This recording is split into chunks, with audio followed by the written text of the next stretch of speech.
अर्पण कुमार जी हमारे साथ हैं और वो इस उपन्यास को इस 30 साल बाद कौन से फ्रेम में देखते हैं। तो अर्पण जी, हम आपसे जानना चाहेंगे, आपकी तरफ अब मैं मंच रखती हूँ, तो आप कहें कि आप 30 साल बाद इसको कहाँ देखते हैं। जी, शुक्रिया तस्नीम जी, आदरणीय नासिरा शर्मा जी और सभी आमंत्रित वक्तागण, आप सभी लोगों का अभिनंदन और तमाम दर्शकों का जो आज हमसे जुड़े हुए हैं। मित्रों, आज नासिरा शर्मा जी की इस कृति पर, जिंदा मुहावरे पर चर्चा हो रही है और इसके बहाने कई और कृतियों पर भी बात हुई। निश्चय ही नासिरा शर्मा जी एक बहुपठित और बहुभ्रमित रचनाकार है। लगातार कई उनकी ऐसी कृतियां हैं जो हमारा ध्यान खींचती रही हैं। उनका पहला ही उपन्यास 7 नदियां एक समंदर, जो अब बहिश्ते जहरा के नाम से उपलब्ध है, वह हो या दूसरा शालमली या तीसरा ठीकरे की मंगनी, एक के बाद एक ऐसी कृतियों को लेकर आना नासिरा शर्मा जी के उपन्यासकार की एक बड़ी सफलता है। अगर हम बात करें आजादी की और उसके बाद के बदलते परिवेश की, तो यह कथा हमें उनके दूसरे उपन्यास शालमली में भी मिलती है, जहां एक आजादी के बाद स्त्री के भीतर किस तरह के बदलाव आ रहे हैं, इसे हम देखते हैं।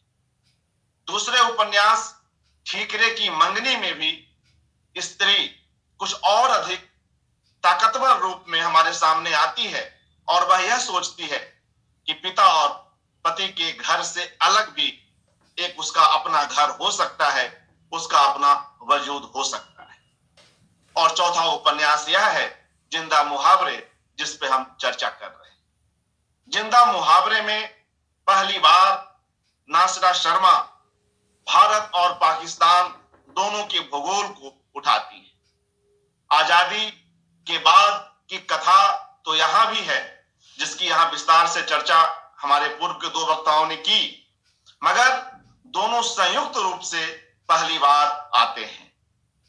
और मित्रों, एक और बात जो हमने शुरू में अभी कही कि बहुपठित हैं, उसका एक प्रमाण जो वे अपनी भूमिका में भी उठाती हैं, मशहूर विद्वान और लेखक सिबते हसन की किताब माजी के मजार, वहां उस किताब में एक भाषाई विमर्श होता है। हम जानते हैं कि कई सारी भाषाएं पूर्व में मर चुकी हैं, हम उन्हें खो चुके हैं और आए दिन कोई ना कोई भाषा निरंतर कम होती जा रही है या उसके बोलने वालों की संख्या सीमित हो रही है। ऐसे में मरी हुई या मृत प्राय भाषाओं के मुहावरे जिन जिंदा भाषाओं में समाहित हो जाते हैं, उन्हें जिंदा मुहावरे कहकर हम देखते हैं, समझते हैं। यहीं से प्रेरणा पाकर, लगातार इससे प्रभावित होकर और इससे कहीं ना कहीं बेचैन होकर नासिरा शर्मा जी इस उपन्यास को हमारे सामने लेकर आती है। हालांकि भारत पाकिस्तान के परिवेश पर उनकी कुछ कहानियां पूर्व में रही हैं।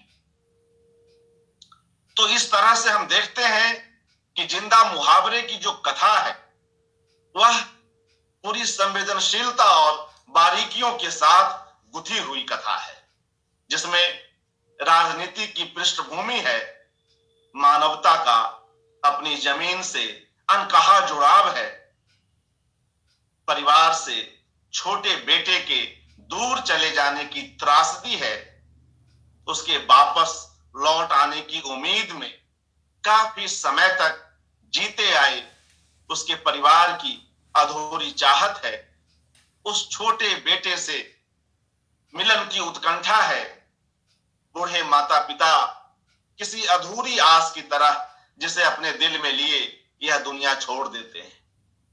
और जब भाई भाई से मिलता है तो जीवन की अंतिम दहलीज पर, बुढ़ापे में, वह छोटा बेटा जहां गया था वह बहुत दूर नहीं था।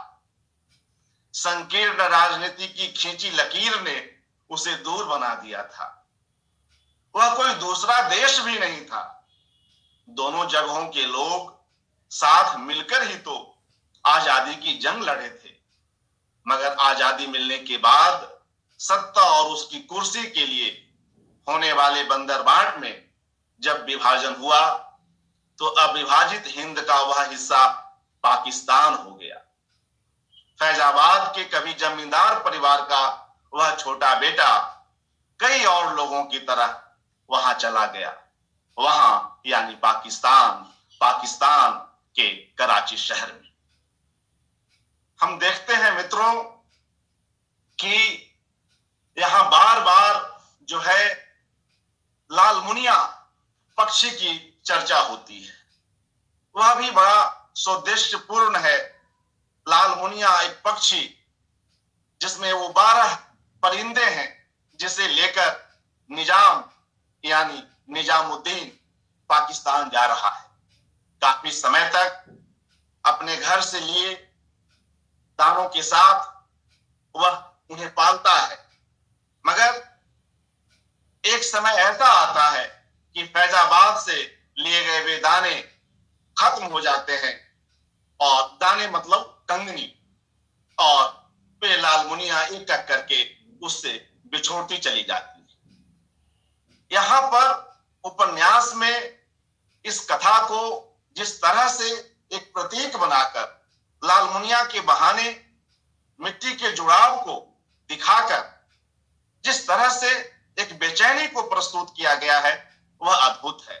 वह नासिरा शर्मा के कलमकार की एक खास उपलब्धि है।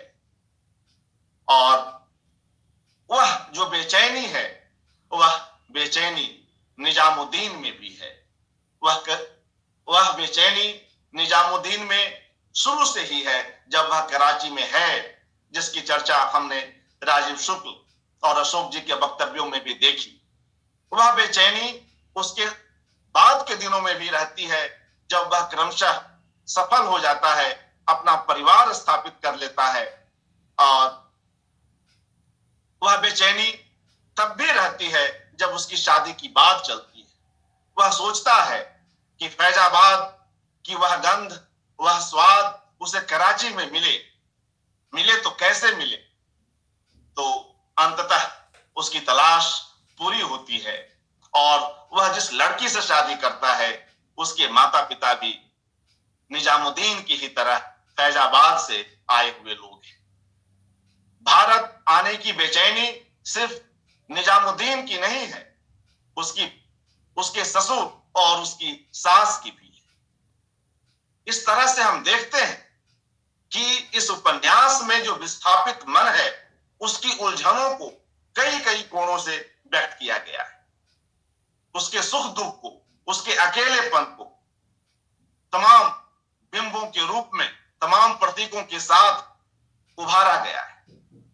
और जब खत आते हैं, इधर के खत उधर आए या उधर के खत इधर आए, तो उन्हें कई बार काला कर दिया जाता है।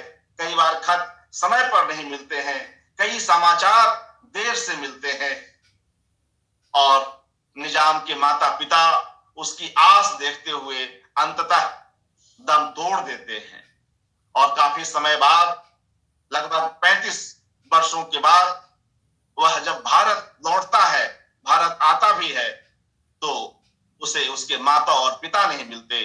वह माता पिता की कब्र पर जाता है और उसी से उसे संतोष करना पड़ता है। जी। एक मेहनतकश खुशहाल परिवार के भीतर की जो बेचैनी है, जिसके प्रतीक में चाहे निजाम हो या इस तरफ उसके अपने बड़े भाई हों, जिस तरह से पिसे हुए हैं, या इधर निजाम के बच्चे हों और इधर उसके बड़े भाई के बच्चे हों, आपस में जिस तरह से सवाल कर रहे हैं। निजाम का बेटा कहता है कि हमारे दादा और दादी हमारे साथ क्यों नहीं रहते, बाकी बच्चों के दादा और दादी साथ रहते हैं। इसका कोई उत्तर निजाम के पास नहीं है। ऐसे कई बेचैनियों के साथ यह उपन्यास हमें छोड़ देता है। और शायद समय हो रहा हो तो अंत में मैं यही कहूंगा कि यह उपन्यास एक लंबा शोक गीत है, जहां सामूहिक अवचेतन बार बार प्रकट होता है। जो लोग भारत से पाकिस्तान गए थे, वे कोई बहुत स्पष्ट रूप लेकर नहीं गए थे, वह उलझन में गए थे, वह कुछ नासमझी में गए थे। वे यह मानकर भी गए थे कि कुछ समय बाद लौट आएंगे, मगर ऐसा नहीं हुआ। वे गए तो बरसों बरस, दशकों दशक तक वहीं रह गए। वे गए तो चाह करके भी भारत में टिक नहीं सके। निजामुद्दीन नहीं चाहता है कि वह कराची लौटे, मगर उसे कराची लौटना पड़ता है। यह उपन्यास इस तरह से एक बेचैनी को हमारे सामने लाता है। जी शुक्रिया। जी बिल्कुल बिल्कुल, ये एक शोक गीत है और ऐसा शोक गीत जो खत्म नहीं होता है। जी। तो बाकी एक ऐसा शोक गीत है जो आज भी खत्म नहीं हुआ है, इसको हम खत्म नहीं मान सकते। और जिंदा मुहावरे उपन्यास जब मैंने पढ़ना शुरू किया, तो इसके जो अंतर्द्वंद है वो पूरे उपन्यास में आखिर तक चलते और कहीं खत्म नहीं होते हैं, क्योंकि वो